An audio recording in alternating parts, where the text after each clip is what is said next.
Bwana, kutoka Amsterdam Arena Mikocheni A tuko na Mwamba Yusufu tupate uchambuzi mara baada ya michezo ya jana ligi ya mabingwa barani Afrika, mnyama Simba versus Petro Atletico de Luanda, huku Young Africans yakikumbana na FAR Rabat. Niko swadakta kabisa. Mambo yanaenda Mungu ni mwema.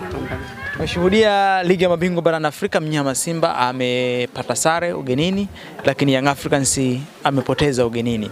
Tuanzie kwa mchezo wa wekundu wa Msimbazi Simba. Ulikuwa ni mchezo wa namna gani? Lakini ukiangalia pia Simba chini ya Steve Barker mpaka sasa mfanya dirisha dogo, kuna mabadiliko yoyote ambayo auheni inaonekana katika kosi ya mnyama Simba?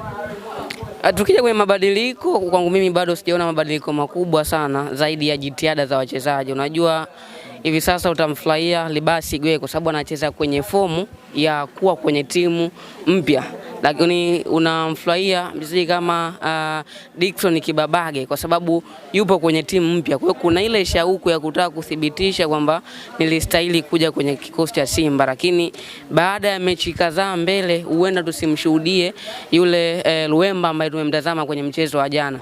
Kwa namna ambavyo Simba inacheza, bado Steven Barker ana kazi kubwa sana ya kufanya. Ukirudi kwenye siku chache zilizopita wakati anaondoka Dimitri Pantev, moja ya sababu ambayo ilimfanya aondoke ni kutokutumia wale mastrika asilia.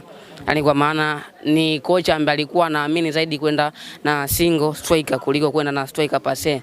Na ndicho ambacho nimekiona hata kwa Steven Barker. Mechi ya 3 mfululizo Kibu Denis amekuwa akipata nafasi ya kwanza mbele ya Selemani Mwalimu, mbele ya Jonathan Soa. Hii inathibitisha kwamba kuna namna ambavyo waidha kocha anakikosa kile kitu ambacho anakihitaji kutoka kwa hao wachezaji, ama ni namna tu ambavyo ameamua kuwa anacheza. Na ukitazama timu yake inavyocheza, ni timu ambayo inategemea zaidi mawinga wa pembeni, lakini safari ikianza kuzifungia kwenye eneo la katikati.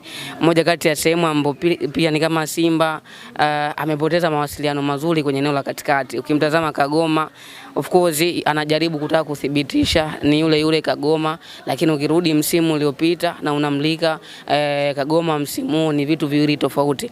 Bado kunathibitisha kwamba kuna kazi kubwa ambayo Steven Barker na benchi lake la ufundi anapaswa kuifanya.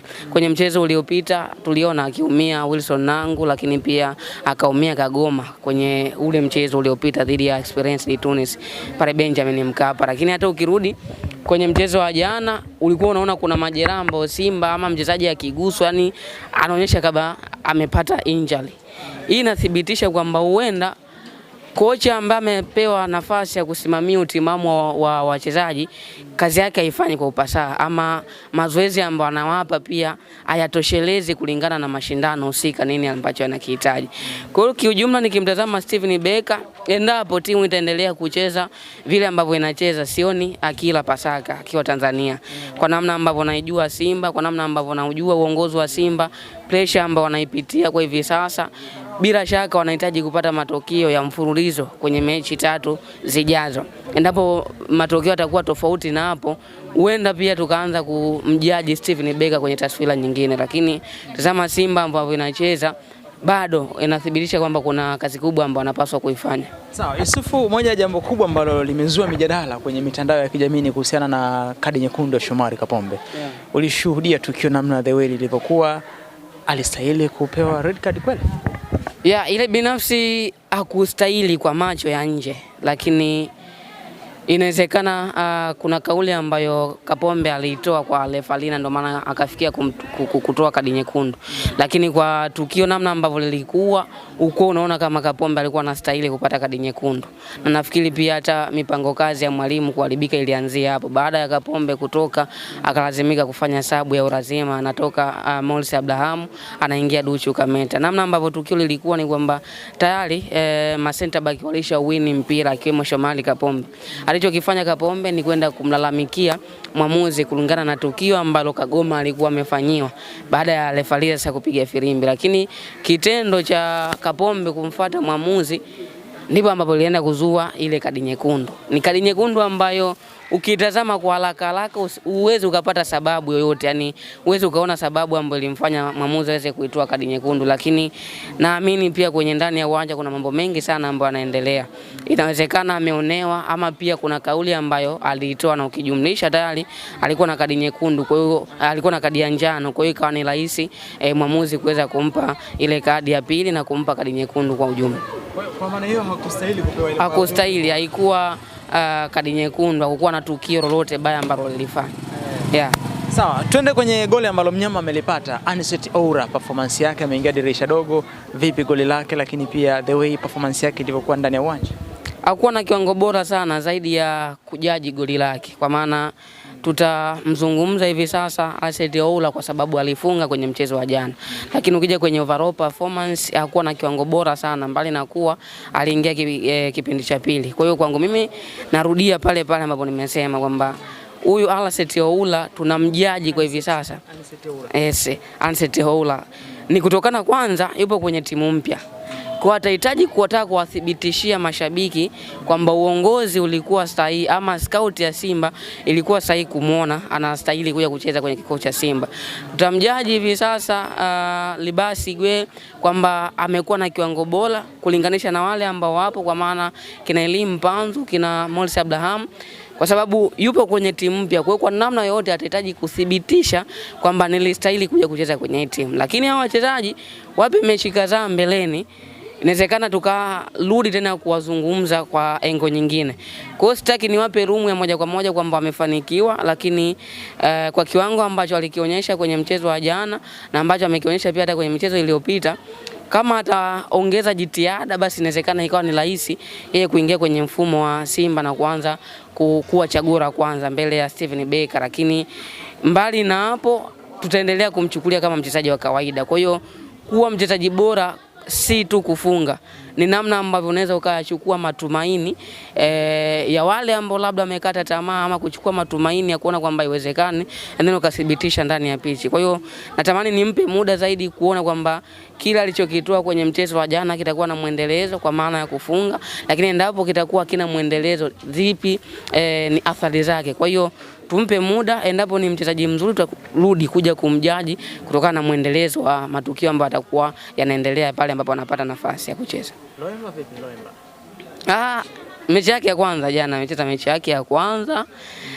Of course kuna 2-3 ambazo alikuwa anataka kuyathibitisha, kwa maana anaonekana ni mchezaji ambaye akiwa na mpira ana jicho la kuona pasi sahihi kwenye nyakati ambazo unamhitaji, utulivu bila kujali changamoto ambayo anaipitia ama inamzunguka, pressure ya mashabiki. Ana uwezo wa kuiendo kwa mchezo wa jana, lakini bado ni mapema sana kuanza kumjaji ni mchezaji wa level ya namna gani, kutokana kwamba katika ule mchezo kwanza amepata dakika chache akuanza, si ndio? Akumaliza dakika 90. Kwa hiyo ni ngumu sana chukua yale matukio ama kuchukua ule muda ambao aliucheza and then ukaanza kumleti kwenye wachezaji ambao tayari wamesha fanikiwa. Nafikiri tukirudi kwenye usajili ambao Simba ameufanya katika dirisha dogo, hauna doubt na tunaweza tukauzungumza, ni Clatous Chota Chama. Amethibitisha hilo. Nafikiri amekuwa anapata nafasi ya kuanza sio kwa bahati mbaya. Anamaliza ndani ya dakika 90 sio kwa bahati mbaya, kutokana na utulivu ambao amekuwa nao kwenye eneo la mpinzani, lakini namna ambavyo anaweza kuiunganisha timu kwenye nyakati ambazo wanajenga mashambulizi kuanzia eneo la chini. Kwa hiyo nadhani katika usajili ambao Simba ameufanya dirisha dogo, ni wachezaji wawili pekee ambao naona ni kama wamefanikiwa, kwa maana goalkeeper na Chama Clatous, lakini kwa wengine bado ana muda wa kututhibitishia level ama daraja ambalo unapaswa kuzungumza. Kasali goalkeeper jana performance ilikuwa superb sana. Amekuwa na kiwango bora. Kuna baadhi ya saves ambazo anazifanya and then narudi kwa goalkeeper ambaye aliumia kabla ya kusajiliwa, kwa maana Hussein Abel. Inawezekana kuna baadhi ya mistake ambazo zilikuwa zinaonekana zimepungua kwa kiasi kadhaa, ama kuna baadhi ya save ambazo yeye anazifanya, angekuwa ni goalkeeper daraja la kawaida ingekuwa ndo imeisha hivyo. Tarudi kwenye mchezo dhidi ya Experience de Tunis akiwa ugenini, alifanya bonge moja la save, lakini hata kwenye mchezo ambao ulichezwa Benjamin Mkapa kuna nafasi za mwanzoni sana ambazo Experience de Tunis walizitengeneza, lakini kwa ubora aliweza kuwabakisha Simba mchezoni kabla ya wao kwenda kupata bao. Kwa hiyo nadhani ni goalkeeper mzuri ambaye endapo atapata ma center back ambao watakuwa na utulivu ama wanaweza kuchunga kumchunga, inawezekana akawa kwenye sehemu salama. Lakini mbali na kuwa pia amekuwa na kiwango bora, lakini bado kuna makosa ambayo kama goalkeeper anayo. Kwa hiyo Hakuna mchezaji ambaye amekamilika, kila mchezaji ana ubora na madhaifu yake. Muhimu ni namna gani ambavyo unaweza inufaisha timu yako katika ule ubora ambao uko nao. Kwa hiyo kwa kiwango kizuri amekuwa nacho, kwa sababu nikimtazama of course Kamara ni goalkeeper mzuri sana, lakini Kamara ni goalkeeper ambaye akisha kuthibitishia akakuaminisha kwamba yes, yeye ni bora, kuna nyakati anajisahau ama ana ile tabia kujisikia kwamba mimi ni goalkeeper. Kama unakumbuka amesha kugombana na Fabrice Luamba Ngoma pale Zanzibar, ndio. Ni kutokana na ule ukubwa ambao alikuwa nao kichwani kwa kujua kabisa mimi ndiye goalkeeper wa kwanza na tayari nimeshawathibitishia wananileti kwenye hilo daraja. Lakini nikimtazama huyu goalkeeper mpya ana hiyo tabia ya kujihisi kwamba yeye ni mkubwa kwenye eneo la kiulinzi kuliko mwingine. Kwa hiyo tuendelee kumpa muda, wanarudi ligi kuu Tanzania bara ambapo hakuna pressure kubwa sana kama kwenye michuano ya kimataifa. Kwa maana timu ambazo utakutana nazo zitakazokuuliza maswali mengi ni za kuhesabu. Utakutana na Azam FC, utakutana na Young Africans. Lakini kwa timu ambazo zimebaki ni timu za madaraja ya kati ambazo katika kila mchezo ambao Simba atacheza tutamleti kama timu ya kwanza mbele ya hiyo timu pinzani ambayo anacheza nayo. Mfano Jumatano anacheza dhidi ya KMC. Mbali na kuwa amekuwa na matokeo mabaya sana kwenye michuano ya kimataifa ama ligi kuu, lakini bado kwenye huo mchezo ataingia kama timu ya kwanza. Kwa hiyo tuendelee kumtazama Steven Becker ni namna gani ambavyo anabadilika kila siku, lakini simuoni kama anaweza akaumaliza msimu akiwa na Simba. Sawa. Najua ni mapema, lakini kwa aina ya mpira ambao anaucheza binafsi sioni. Hawezi kufika pasani. Sioni kama anaweza akamaliza msimu na Simba. Unajua sizungumzi hivi, lakini kwa namna tu ambavyo Simba inacheza, yani imekuwa ni rahisi sana kupoteza mipira. Haiwezi kukaa na mpira kwa muda mrefu.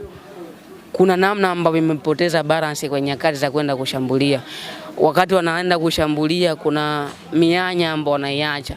Endapo unakutana na timu bora ambayo inajua kuyatumia madhaifu yako, utakuwa kwenye wakati mbaya, na ndicho ambacho kimethibitishwa dhidi ya Experience Tunis uwanja wa Benjamin Mkapa. Tayari Simba anaongoza goli 2, lakini ya ile mianya mama pengo ambayo alikuwa anayaacha akaweza kufanya sababu moja tu, aliingia namba 7 yao ile kaenda kubadilisha taswira nzima ya kile ambacho kilikuwepo. Kwa hiyo endapo ataendelea kufanya yale makosa ambayo nayaona, inawezekana akajiweka kwenye hatari kubwa sana. Mbali na kuwa amepewa nafasi ya kusajili wachezaji ambao aliwataka, tumeona idadi kubwa ya wachezaji ambao wamekuja ni wale ambao walikuwa pendekezo la kocha.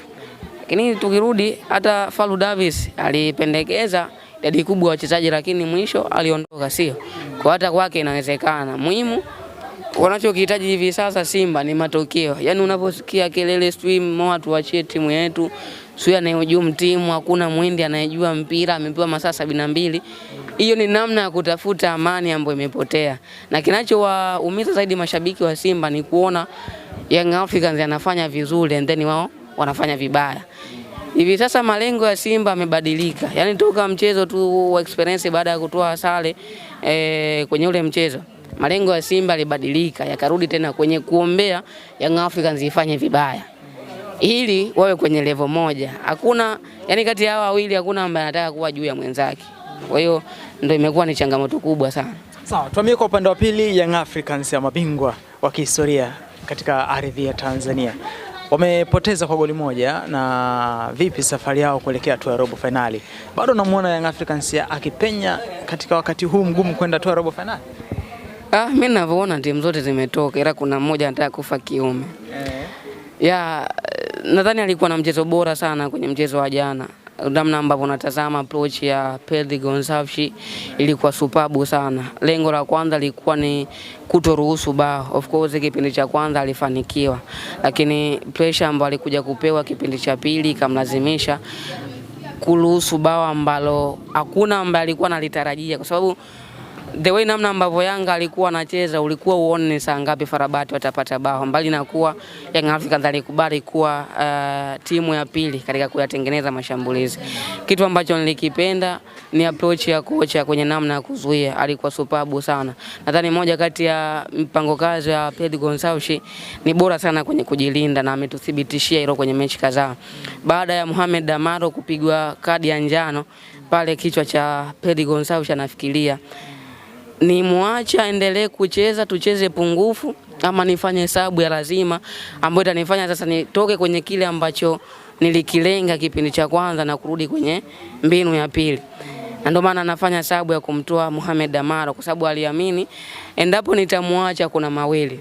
Waidha nimkose kwenye mechi zilizobaki kwenye michuano ya kimataifa, ama yani tumalize pungufu, au aendelee kunipa kile ambacho ninakihitaji. Na kwa namna ambavyo Mohamed Damaro anacheza, yani kwa namna yote kwenye kila mchezo, asilimia kubwa ya kupata kadi ipo. Hususan hizi mechi ambazo zinahitaji uwe tayari nje ya uwanja lakini pia ndani ya uwanja, kwa maana nazungumzia kwenye timu ambazo zipo kwenye level ya kiushindani, level ambayo mnafanana. Dhidi ya KMC ama dhidi ya timu nyingine yote ya daraja la katikati, kwa pale kocha alikuwa anafikiria kuendelea kumwacha Mohamed Damaro, lakini kitendo cha kumtoa aliona kwamba pressure ambayo naipata eneo la katikati, endapo nitamwacha Damaro huenda akafanya makosa ambayo igarimu timu, nikajikuta nacheza pungufu. Ndio maana anafanya substitution. Na nafikiri uimara wa Yanga kwenye kushambulia, kutengeneza nafasi unaanzia eneo la katikati, ambapo ndipo anacheza Mohamed Damaro na Duke Aboya. Kwa baada ya kuingia Israel Patrick Mwenda, approach ya mwalimu ikabadilika, ikamlazimu katika wale mabeki watatu mmoja awe anacheza eneo la katikati, yani awe anaibia katikati. Wakatoka kwenye ule mfumo back 3 akarudi tena kwenye mfumo mwingine, na alilazimishwa. Kwa hiyo nadhani alikutana na mechi ngumu sana kwenye mchezo wa jana. Ulikuwa ni mechi ambayo haikuwa inahitaji tu maarifa, ilikuwa inahitaji nguvu pale ambapo inahitajika. Ndio maana ulikuwa ni mchezo ambao ulikuwa una nguvu, lakini pia tuliona kali za kutosha. Kwa nini? Kwa sababu ulikuwa ni mchezo ambao unakwenda kuamua hatima ya timu zote mbili, ambaye atajihakikishia nafasi ya kwenda kwenye hatua inayofuata ama ukubali kutolewa ukiwa uwanja wako. Kwa hiyo tunarudi kwenye mchezo unaofuata dhidi ya JS Kabylie. Nini ambacho wanapaswa kufanya wananchi? Nadhani utakuwa ni mchezo mgumu sana. Kwa namna yoyote Yanga atahitaji kushinda bao kuanzia 3 na kuendelea, bila kujali nini ambacho kinakwenda kutokea kule Misri. Kwa lengo la kwanza anaiangalia hii mechi, hapaswi kuangalia nini kitatokea. Fanya kwa upande wako, and then tuje sasa baada ya dakika 90 za mashindano ama za timu zote mbili kwenye kundi lako zimetamatika, tunaanza kuangalia sasa unaenda kwenye hatua inayofuata kwa kigezo gani. Endapo Yanga atashinda bao 3 katika mchezo wao dhidi ya JS Kabylie akiwa uwanja wake wa nyumbani, and then Farabati akapoteza kwa bao 1, Yanga atakuwa na nafasi ya kwenda kwenye hatua inayofuata. Lakini endapo Yanga atashindwa kupata hizo bao 3 na JS Kabylie akafungwa bao 1, nafasi ya Yanga itakuwa haipo. Endapo JS Kabylie atapoteza kwa hizo bao 3 mbele ya Young Africans, then kule wakatoka suruhu, kwa maana wakagawana pointi 1-1, nafasi ya Yanga itakuwa haipo. Kwa hiyo wapo kwenye situation ambayo haihitaji ushauri wa daktari. Muhimu ni namna gani ambavyo unajipanga bila kujali mazingira, nyakati ambazo zipo kwa hivi sasa. Kwa hivi sasa fikra za wananchi nafikiri ni kuelekea kwenye mchezo unaofuata. Si fikiri kama utakuwa ni mchezo rahisi sana, mbali na kuwa Yanga anapaswa kushinda bao 3 dhidi ya JS Kabylie ambaye ametoa mchezo mgumu sana jana dhidi ya National Ahli, akafanikiwa kugawana alama 1-1. Sio kwa bahati mbaya, inathibitisha kwamba hata Yanga anapokwenda kucheza dhidi ya JS Kabylie hapaswi kuwachukulia kwenye level ya kawaida. Sababu ukitazama kwenye kundi la Yanga, timu pekee ambayo inatazamwa kama timu ya kawaida kwenye ile kundi ni JS Kabylie. Lakini jana amempa game mbaya sana National Ahli ya kutegemea kuipata kwenye mchezo wa jana. Kwa hiyo Waarabu wana tabia kujibeba. Huenda image ya Misri kule Farabati dhidi ya Ahli ikaisha 1-1, kwa maana wakagawana point. Kwa hivyo sasa anachokitaka Al Ahly ni kumaliza tu kama timu ya kwanza, kama kinara wa kundi. Hicho ndo malengo ya National Ahli. Kwa namna yote atahitaji alama 1 ama alama 3 ili aweze kumaliza kwenye hiyo nafasi. Sifikiri kama itakuwa ni mechi nyepesi sana. National Ahli yuko uwanja wake wa nyumbani mbele ya mashabiki, and then Farabati anataka kudhibitisha kwamba anakwenda kwenye hatua inayofuata. Kwa hiyo ni mechi ambayo itakuwa ni ngumu sana. Ni mechi ambayo tutashuhudia matukio mengi sana ndani ya uwanja, lakini muhimu ni namna gani ambavyo sasa Yanga wanaichukulia mechi yao dhidi ya JS Kabylie. Sawa, Yusufu, nataka tumwangalie kidogo hapa Bakari Nondo Mwamnyeto. Performance yake ni kama imerejea. Watu wengi sasa wana imani naye. Wewe umemwona kwenye mchezo wa jana dhidi ya Farabati. Vipi kwa upande wako, unamzungumziaje? Nafikiri alichokifanya Mwamnyeto kwenye nyakati ambazo alikuwa hapati nafasi ya kucheza chini ya Romain Folz na makocha waliopita, alikiri kwamba sianzi nje kwa sababu mimi ni mchezaji wa kawaida, naheshimu bora wale ambao wanaanza. Hakutaka kubweteka akiwa benchi, alikuwa anachukulia kama changamoto na kujifunza kipi ambacho anapaswa kukiboresha. Na baada ya hapo tunamuona Mwamnyeto ambaye wengi walikuwa wamtarajia. Nadhani hapa ndo utarudi kwanza kumpongeza Miguel Gamondi. Nafasi yake kwenye kikosi cha Stars kule Morocco ndiyo ambayo ilianza kuibua matumaini na kumfikirisha Pelly Gonçalves kwamba naweza kumtumia huyo kwenye mechi ngumu ama mechi nyepesi na bado nikapata kitu bora. Nadhani mmoja kati ya watu ambao walikuwa na kiwango bora sana kwenye mchezo wa jana eneo la kiulinzi, ukimwacha Mohamed Amaro kabla ya kutoka, utarudi pia kwa Bakari Nondo Mwamnyeto. Kuna mipira mingi sana ambayo ilikuwa inakuja, and then ule ukubwa na ukapteni wake ni kama alikuwa anaimeza, yani alikuwa anaokoa mipira kwenye kati ambazo utarajii. Mbali na pressure ambayo alikuwa anapatiwa na wapinzani wao, lakini bado alikuwa wa kwanza kwenye nyakati ambazo unamhitaji. Kwa hiyo nadhani aendelee na hii consistency ambayo ameanza nayo. Toka anze kupewa nafasi na Pelly Gonçalves, amethibitisha kwamba yes, nastahili kuanza na sipewi nafasi ya kuanza kwa bahati mbaya. Kwa hiyo muhimu kwa hivi sasa anachokiomba kocha ni kuona katika hao hakuna ambaye anapata majeraha. Ama Mwamnyeto sasa anachokiomba kwa hivi sasa ni kuepukana na majeraha. Zaidi hapo atahitaji zaidi kutumia akili, maarifa, nguvu alionayo kutaka kumthibitishia mwalimu kwamba sianze ama kuwathibitishia watu kwamba sianze kwa bahati mbaya. Kwa hiyo tumpongeze katika hilo, amekuwa na consistency kwenye mechi zake zote ambazo amepata nafasi ya kucheza. Ameboresha vitu vingi sana. Yale madhaifu ambayo Mwamnyeto alikuwa nayo ya kujisahau akiwa eneo lake la kujilinda, kwa hivi sasa amepunguza. Kuna nyakati ulikuwa unaona mipira ya kuokoa anatoa nje, ama nyakati ambazo unatarajia afanye maamuzi mazuri katika uokoaji wake, ndivyo ambavyo unakuta anafanya faulu akiwa kwenye eneo lake la boksi. Kwa hivi sasa ameboresha vitu vingi sana. Nadhani hii pia inachangiwa na kocha wake kujua kitu gani ambacho nakipata kwa Mwamnyeto na yachukua yale madhaifu alionayo and then na yachuja ili kuja kupata kile kitu bora ambacho anacho. Kwa hiyo kila mchezaji ana madhaifu na mazuri yake.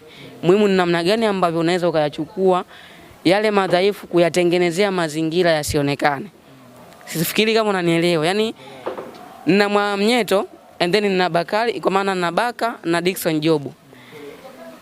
Nyakati ambazo unapaswa kumwacha Mwamnyeto asimame peke yake ni kwenye mechi zipi? Na je, ni namna kujua kutumia mchezaji kulingana na mechi ambavyo inakuhitaji. Mechi dhidi ya National Ahli ama dhidi ya Farabati kwenye mchezo wa jana inakuwa bora sana endapo naenda na watatu. Kwa sababu na hakika mmoja akifanya kosa basi kuna wawili ambao wanaweza wakasawazisha yale makosa. Lakini kitokeo unaenda na wawili kati ya hao, kwa maana umeenda na Mwamnyeto ama na Baka, and then ukaenda labda na Jobu pamoja na Baka, maana yake kunakuwa na pressure kubwa sana katika hao wachezaji wawili. Anajua nikishafanya kosa basi endapo Jobu watu wanaisaidia basi tutakuwa tumegharimu timu. Kwa hiyo nadhani ni namna ambavyo kocha pia amejua kuwatumia wachezaji wote watatu. Mechi namna ambavyo inamtaka ataenda na wawili, mechi ambavyo inamtaka ataenda na watatu. Sawa. Ni kweli performance ya Pacome haikuwa bora zaidi kwenye mchezo wa jana? Yeah, of course kwenye mchezo wa jana binafsi Pacome hakuwa na mikimbio bora sana. Sio yule Pacome ambaye 1v1 amekuwa bora sana, sio yule Pacome ambaye anaweza akaichukua pressure ambayo timu inaipitia kwa wakati huo and then akaiweka kifuani na kuwathibitishia kwamba mimi ndiye Pacome Zouzoua. Kwenye mchezo wa jana kuna baadhi ya mipira ambayo walikuwa wanaipoteza na kwa daraja ambalo wamekuwa nalo ama namna ambavyo amekuwa akituaminisha ilikuwa ni vitu viwili tofauti. Kwa hiyo nadhani inawezekana kuwa kwenye siku bora sana kazini kwenye mchezo wa jana, ama inawezekana pia ni ugumu ambao alikuwa anaupata kutoka kwa mpinzani wangu, kwa sababu katika makosa ambayo Yanga pia waliyafanya ni kukubali kuwa nyuma. Yaani kuna nyakati walikubali nyie chezeni kabla lile bao kupatikana. Lakini baada ya bao kupatikana ukaanza kuwaona sasa Yanga ni kama wanakuja, wanapanda na kushuka. Lakini kuna nyakati ulikuwa unaona ni kama kocha aliwaambia zaidi kwa hivi sasa tuzuie kwanza. Hasa kipindi cha kwanza ambapo dakika zinaelekea kutamatika, dakika 45, muda mwingi Yanga alizuia sana, alitumia nguvu kubwa sana katika kuzuia. Kwa hiyo nadhani kwenye mchezo wa jana ukiwatafuta wachezaji ambao walikuwa na kiwango bora kwenye eneo la ushambuliaji, inawezekana wakawa ni wachache, na hii kulingana na namna ambavyo wapinzani wao walikuwa mechi ambavyo ilikuwa inawataka. Zaidi ya hapo utapongeza pia ubora ambao wapinzani wao walikuwa nao. Kuna nafasi ambayo Prince Dube aliipata, endapo angeweza kuitumia ile, hivi sasa tunazungumza mengine ndugu yangu. Lakini alipiga mpira ukaenda ukagonga mwamba, mpira yani ukarejea tena kwake, akashindwa kutumia. Kwa hiyo ni matukio ambayo yanatokea kwenye mpira. Yes, lazima ufanye makosa ili uadhibiwe, kwa sababu kama si tabia za kimpira, basi hata kwenye mchezo wa jana Farabati alikuwa anashinda hata bao 3, hata bao 2. Dakika za mwisho kuna nafasi ambazo walikuwa wanazipata wakawa wanazichezea. Kwa hiyo inatokea kwenye football, kuna nafasi utaipata, watu wanaweza kaamini kwamba ili paswa kuwa bao, lakini mambo yasiwe vile ambavyo unatarajia. Shukrani sana. Asante.